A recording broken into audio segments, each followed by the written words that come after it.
අද පාඩමෙන් මම ඔයාලට කියලා දෙන්න යන්නේ MATLAB basic calculation. ඒ කියන්නේ අපි කලින් පාඩමෙන් කරපු basic commands apply වෙන විදිහේ calculation ටිකක් තමයි අද මම practically ඔයාලට පෙන්වන්න යන්නේ. අපි ගණන් ටිකකින්ම බලමු මෙන්න මේවා මෙන්න මේ ගණන් වලට commands කොහොමද MATLAB එකේ අපි type කරන්න සහ ඒවට උත්තර ලබා ගන්න කියලා. අපිට පළවෙනි ගාන තියෙනවා මෙන්න මේ විදිහට. එතකොට අපිට උත්තරෙත් දීලා තියෙනවා මෙන්න මේකයි උත්තරේ කියලා. මේ උත්තරේ මම අරන් තියෙන්නේ කැල් එකේ ගහලා කැල් එකේ එන උත්තරේ තමයි මේ තියෙන්නේ. එතකොට අපි බලමු MATLAB එකෙත් මේක කමාන්ඩ් එකක් විදිහට ටයිප් කරලා මේ උත්තරේම අපිට ගන්න පුළුවන්ද කියලා. එතකොට අපි මුලින්ම කරන්නේ මෙහෙම එකක් දැක්ක ගමන් MATLAB එකේ ගහන්න හදිස්සි වෙන්න එපා. එතකොට අපි මුලින්ම කරන්නේ කරන්න ලේසිම දේ තමයි අපි මේකේ ප්‍රධාන පද ටික අඳුන ගන්න ඕනේ. එතකොට ප්‍රධාන පද ටික අඳුනගෙන අපි කරන්නේ ඒවට වරහන් දාගන්න. එතකොට මම මුලින්ම ගන්නවා සාමාන්‍යයෙන් බෙදීමකින් උඩ තියෙන මෙන්න මේ සම්පූර්ණ පදේ ප්‍රධාන පදයක්. එතකොට ඒකට මම වරහනක් දාගන්නවා. මෙන්න මේ විදිහට. ඊට පස්සේ ඊට යට තියෙන එකත් ප්‍රධාන පදයක් නේ. ඒක එක පදයක් තියෙන හින්දා මම ඒකට වෙනම වරහනක් දාන්නේ නැහැ. ඊට පස්සේ මෙන්න මේ සෙට් එකම තව එක ප්‍රධාන පදයක්. ඒතකොට මම ඒකට එළියෙන් මෙන්න මේ විදිහට සම්පූර්ණ එකම කවර් වෙන්න වරහනක් දා ගන්නවා. ඊට පස්සේ මේක ගත්තොත් දෙවෙනි පදේ ධන ඒ කියන්නේ ධන එකකින් පස්සේ තියෙන පදේ ගත්තොත් 55 බෙදන්න තියෙන මූල 2 ධන 14. ඒතකොට මූල 2 ධන 14 කියන්නේත් ප්‍රධාන පදයක් මේ ගානේ. ඊට පස්සේ මෙන්න මේ සෙට් එකම ආයේ ප්‍රධාන කොටසක් වෙනවා. එතකොට පළවෙනියටම අපි කරගන්න ඕන මෙන්න මේ විදිහට වරහන් එන තැන් ටික අඳුනගෙන ඒ ටික මාක් කරගන්නවා නම් හොඳයි. දැන් අපිට කෙලින්ම පුළුවන් කමාන්ඩ් එක ටයිප් කරන්න. එතකොට මම මේක මුලින්ම මෙතනම ටයිප් කරලා පෙන්නන්නම් කොහොමද එන්නේ කියලා. ටයිප් කරොත් දැන් මෙහෙමනේ තියෙන්නේ. එතකොට දැන් මෙන්න මේ ගානට මේකේ වරහන් ටික දාලා අපි හදාගත්තා.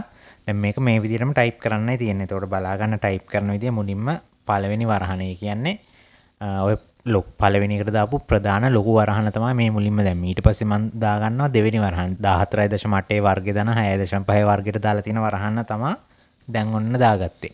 ඊට පස්සේ මම කෙලින්ම කරන්නේ උඩ පදේ ටයිප් කරගන්නවා 14.8 වර්ගය. 14.8 වර්ගය අපි ටයිප් කරන්නේ මෙන්න මේ විදිහට කාකපාතයක් වගේ එකක් දාලා ඉලක්කම දානවා. වර්ගනේ තියෙන ඒ හින්දා දෙක දානවා. ඊට පස්සේ ධන 6.5 වර්ගය. 6.5 වර්ගය. ඊට පස්සේ මම කරන්නේ දැන් පළවෙනි වරහන ඉවරයි. පළවෙනි පදේ ඉවර හින්දා පළවෙනි වරහන මම වහ ගන්නවා. ඊට පස්සේ මෙන්න මේක බෙදන්න තියෙන්නේ 3.8 වර්ගය. එතකොට බෙදීම මේ විදිහට ටයිප් කරලා 3.8 වර්ගය මම ටයිප් කරගන්නවා. හරිනේ. ඊට පස්සේ දැන් ඔන්න ප්‍රධාන පළවෙනි පදේ ඉවරයි. එතකොට ඒක ඒ වරහන මම වහ ගන්නවා.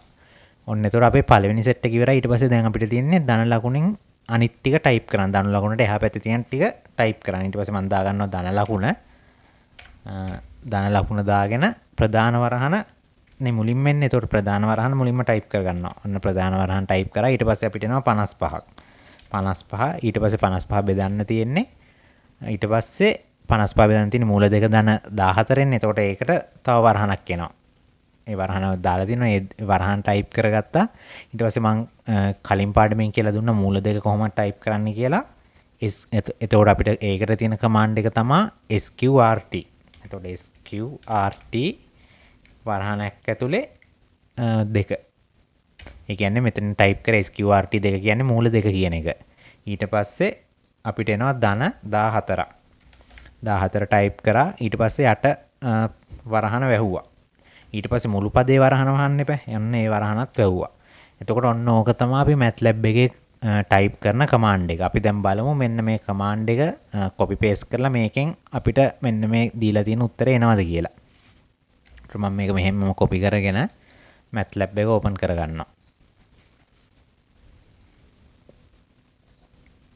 එතකොට දැන් MATLAB එක ඕපන් කරපු ගමන් අපිට මේ විදිහට තමයි පෙන්වන්නේ. දැන් අපිට මෙතන කෙලින්ම මේ කමාන්ඩ් එක ටයිප් කරගන්න පුළුවන්. දැන් මම කලින් ටයිප් කරගෙන තියෙන හින්දා මම මෙතෙන්ට පේස්ට් කරගන්නවා. පේස්ට් කරගෙන එන්ටර් ඔබපු ගමන් මෙන්න මේ විදිහට උත්තරේ එනවා. 21.663 බිංදුව. එතකොට අපිට මේකේ උත්තරේ තියෙන 21.663 බිංදුව. මෙතන තව දශම ස්ථාන ටිකක් තියෙනවනේ. ඒ හින්දා අපි මේක මම කලින් පාඩමෙන් කියලා දුන්නා. මේක ඩිෆෝල්ට් තියෙන්නේ ෂෝට් ෆෝමැට් එකේ. එතකොට අපි මේ ෆෝමැට් එක ලොං එකට ගන්න ඕන. එතකොට මම ඒකට තියෙන කමාන්ඩ් එකත් කලින් පාඩමේ කියලා දුන්නා. ෆෝමැට් ලොං එකට ගන්න නම් අපි ටයිප් කරන්න ඕන ෆෝමැට් ලොං කියන කමාන්ඩ් එක. එතකොට ඒක ටයිප් කරලා එන්ටර් කරලා ඊට පස්සේ මම ආයෙ කරන්නේ මේ ටික කොපි කරලා පේස්ට් කරනවා. එතකොට අපිට එනවා දශම ස්ථාන 15ක් වෙනකන් දිගට උත්තරේ. එතකොට දැන් මෙතන පේනවා අපිට මේ උත්තර දෙකම සමානයි. ඒ කියන්නේ අපේ කමාන්ඩ් එක හරි. ඊළඟට අපි බලමු ඊළඟ ගාන. හරි මේකෙදිත් අර වගේම කරගන්නේ මුලින්ම කරගන්නේ ප්‍රධාන මේවා ටික ඒ කියන්නේ ප්‍රධාන පද ටික වරහන් වලින් වෙන් කරගන්නවා. හරි එතකොට මම මෙතන වරහන් වලින් ප්‍රධාන පද ටික වෙන් කරගත්තොත් අපිට පළවෙනි පදේ නම් වෙන් කරලා දිනවා ඍණ 3.5 ගණේ එක ප්‍රධාන පදයක්. ඊට පස්සේ ධන ඊට පස්සේ මෙන්න මේ ඊ වල 6 කියන එකත් ප්‍රධාන පදයක්. ඒක එක පදයේ තියෙන හින්දා වරහණක් මම දාගන්නේ ln 524ක් කියන්නේ එක පදයක්. ඒකටත් මම වෙනම වරහණක් දාගන්නේ. හැබැයි මේක එක කොටසන්නේ. මෙන්න මේකට එළියෙන් වරහණක් දාගන්නවා. එතකොට මේකේ තියෙන ප්‍රධාන වරහන් ටික මේක තමයි මොකද 206 ඒක යට තුන්වෙනි බලය කියන්නේ ප්‍රධාන පදයක්. ඒකට ඉතින් කැමති නම් මේ විදිහට ඕනනම් හැම එකටම මෙන්න මෙහෙම වරහන් දාන්නත් පුළුවන්. ඉතින් වරහන් වැඩි උනායි කියලා ප්‍රශ්නයක් වෙන්නේ නැහැ. වරහන් අඩු වුණොත් තමයි පොඩ්ඩක් ප්‍රශ්නයක් වෙන්නේ. හරි අපි දැන් මේකත් ටයිප් කරලා බලමු කොහොමද දෙන්නේ කියලා.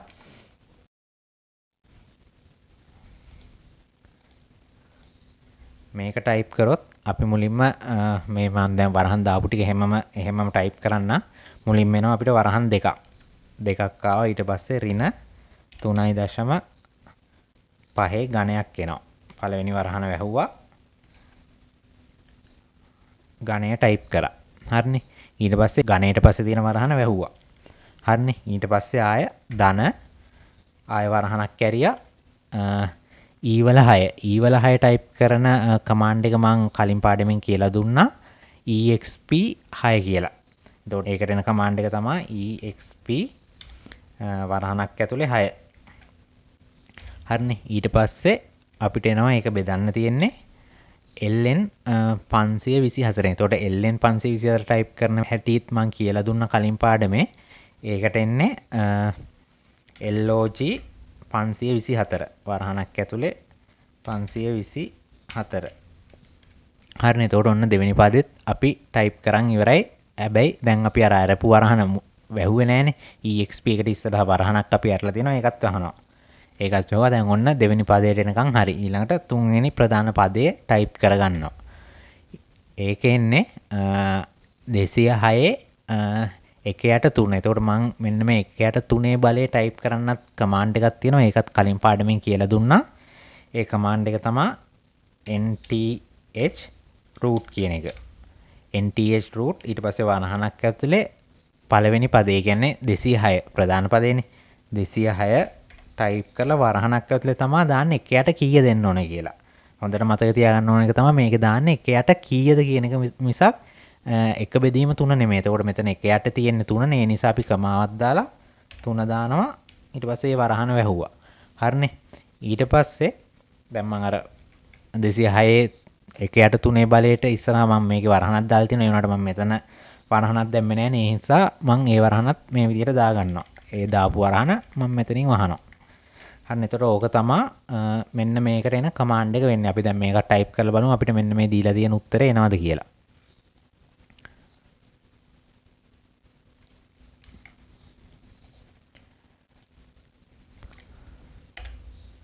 හරිනේ 27.461 1යි බිංදුව. හරිනේ 27.461 1යි බිංදුව ඔන්න ඔය ගාන අපිට එනවා. එතකොට මේ කැල් එකේ එන ගාන MATLAB එකේ එන ගානට සමානයි. අපි දැන් බලමු ඊළඟ ගාන කොහොමද කරන්න කියලා. ඊළඟ ගාන මෙන්න මේ විදිහට තියෙන්නේ. එතකොට අපිට බලපු ගමන් පේනවා මෙතන නම් ප්‍රධාන පද දෙකයි තියෙන්නේ. ඉරට උඩින් තියෙන පදයයි බෙදීම ඉරට යටින් තියෙන පදයයි. එතකොට අපි මුලින්ම කරන්නේ ඒකටත් වරහණක් දාගන්න එක.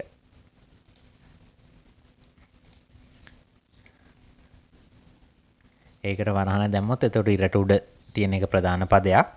ඒකට මම මේ විදිහට වරහණක් දාගන්නවා. ඉරට යට තියෙන එකත් ප්‍රධාන පදයක්. ඒකටත් මම මේ විදිහට වරහණක් දාගන්නවා. හරිනේ. එතකොට දැන් බලමු අපි මේක කොහොමද ටයිප් කරන්න කියලා. හරි මේක ටයිප් කරොත් අපිට එනවා මුලින්ම පළවෙනියට මම දාගත්තු වරහණ ටයිප් කරා. ඊට පස්සේ 16.5 වර්ගේ.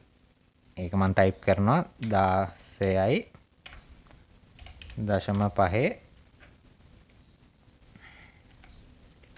වර්ගේ. හරිනේ. පළවෙනි පදේ ඕක 16.5 වර්ගය. ඊට පස්සේ වැඩි කිරීමනේ තියෙන වැඩි කිරීමට තියෙන මේක තමා තරුව. වැඩි කිරීම සංකේතවත් කරන්නේ තරුවෙන්. තරුව එබුවා. ඊට පස්සේ ආය වරහණක් ඇතුලේ 8.4 8.4 ඍණ ඊට පස්සේ ආය වර්ගමූල 70 නේ. ඒ කියන්නේ SQRT 70. SQRT වරහණක් ඇතුලේ 70. හරිනේ. ඊට පස්සේ මෙන්න මේ 8.4ට ඉස්සෙල්ලා තියෙන වරහන වැහුවා.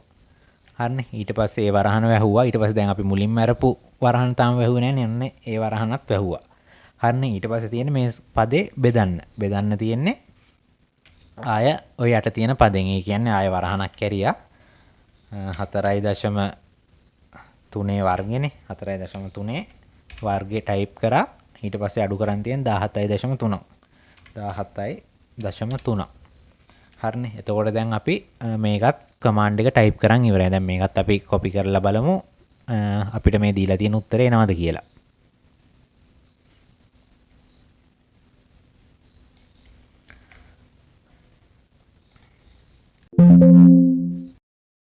අන්න මෙතන වරහන මේ කොපි වුන්නේ නැහැ. එකයි මේ රේ එකක් ආවා. ඊට පස්සේ වරහනත් එක දැන් අපි කොපි කරලා බලමු.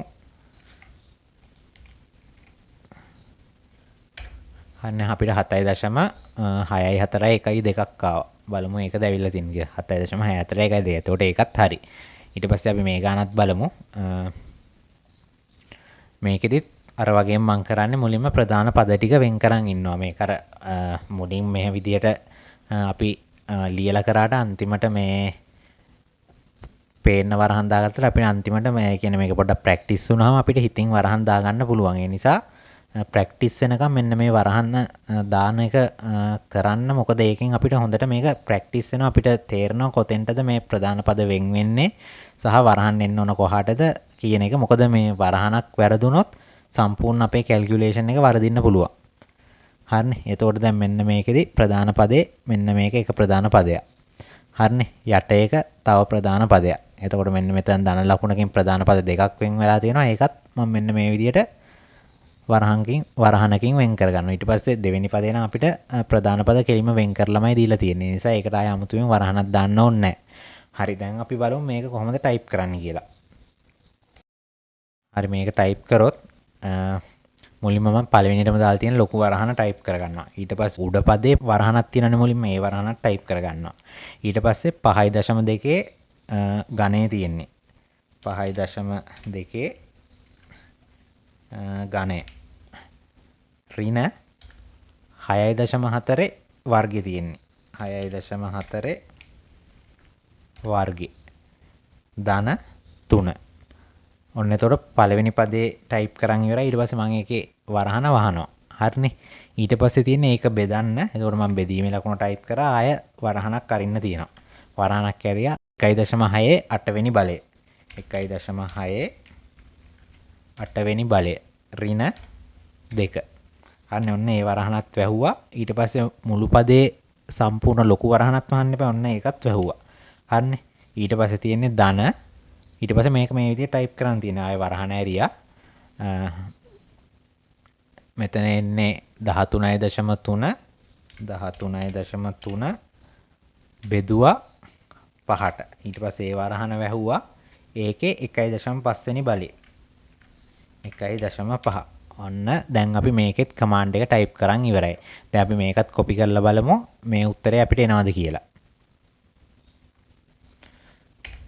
එතකොට අපිට උත්තරේ එනවා 6.845 බලමු ඒකද අපේ උත්තරේ කියලා. අන්න 6.845 හරිනේ. එතකොට මේකටත් උත්තරේ ඇවිල්ලා තියෙනවා. මීට අමතරව මම අර කලින් ගානේ කියලා දුන්නු clear කියන කමාන්ඩ් එකයි CLC කියන කමාන්ඩ් එකයි මම මෙතනදී පෙන්නන්න. දැන් මෙන්න මෙතන මේ විදිහට ටයිප් වෙලා තියෙද්දි මෙන්න මේ දකුණු පැත්තේ work place කියන කෙරෝලේ ඔයාලට පේනවා මෙන්න මෙහෙම ANS කියලා එකක් තියෙනවා. ඒ කියන්නේ මෙයා මෙන්න මේ උත්තරේ මෙමරි කරන් තමයි තියාගන්නේ. මේ ANS කියන උත්තරේ මෙයා මෙමරි කරගන්නවා. දැන් ඒතකොට අන්තිමට මේ ANS කියන උත්තරේ අප්ඩේට් වෙවි මුලින්ම තිබ්බේ 21.666 ඒක යා මෙමරි කරගත්තා. ඊට පස්සේ අපි ඊළඟ කමාන්ඩ් එක දුන්නට පස්සේ ආන්සර් කියන එක යා මෙමරි කරගත්තා 27යි ගානට. එහෙම එයා මෙමරි එක මොකද එකම එකෙන් තියෙන හින්දා එයා ඒක මෙමරි කරගන්නවා. ඒ කියන්නේ ඒ අගේම රීප්ලේස් කරගන්නවා අපේ අලුත් අගේට. දැන් මෙතන මෙයා අන්තිමට මෙමරි කරන් ඉන්නේ 6.84 ඔන්න ඔය උත්තරේ තමයි යා මෙමරි කරන් ඉන්නේ. දැන් මම මෙතන CLC කියලා ගැහුවොත් මේ ස්ක්‍රීන් එකනේ ක්ලියර් වෙන්නේ. හැබැයි ආන්සර් එක එයා මෙමරි කරගත්තු එක ක්ලියර් වෙන්නේ නැහැ. මොකද ක්ලියර් වෙන්නේ නැහැ කියලා අපිට කියන්න පුළුවන්. මොකද මෙන්න මේක අයින් වෙන්නේ නැහැ අපි CLC කියන එක ගැහුවොත්. අපි මුලින්ම ගහලා බලමු ස්ක්‍රීන් එක ක්ලියර් වෙලා අරක අයින් නොවි තියනවද කියලා. මම දැන් ටයිප් කරනවා CLC කියලා. ඔන්න ඕක ගහලා එන්ටර් කරොත් හරින ස්ක්‍රීන් එක ක්ලියර් වුණා. හැබැයි මේ ANS කියන එක අපිට මෙතන පේන්න තියෙනවා. ඒ කියන්නේ එයා ක්ලියර් වෙලා නැහැ.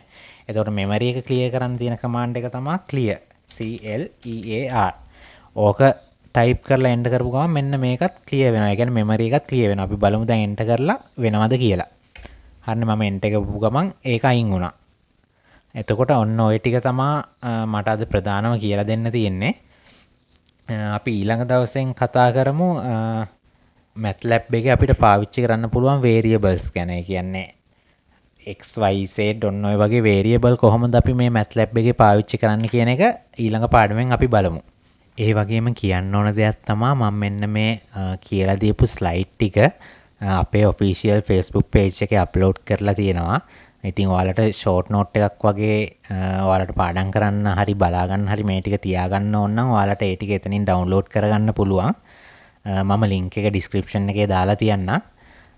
එහෙනම් ඊළඟ පාඩමෙන් හම්බෙමු. ඒ වගේම තව කියන්න ඕන දෙයක් තියෙනවා. ඒ වගේම මේ පාඩම ඔයාලට වැදගත් වුණා කියලා හිතනවා නම් අනිවාර්යෙන්ම අපිව subscribe කරන්න. ඒ වගේම ඔයාලගේ යාළුවන්ටත් බලන්න share කරන්න. එහෙනම් ඊළඟ පාඩමෙන් හම්බෙමු.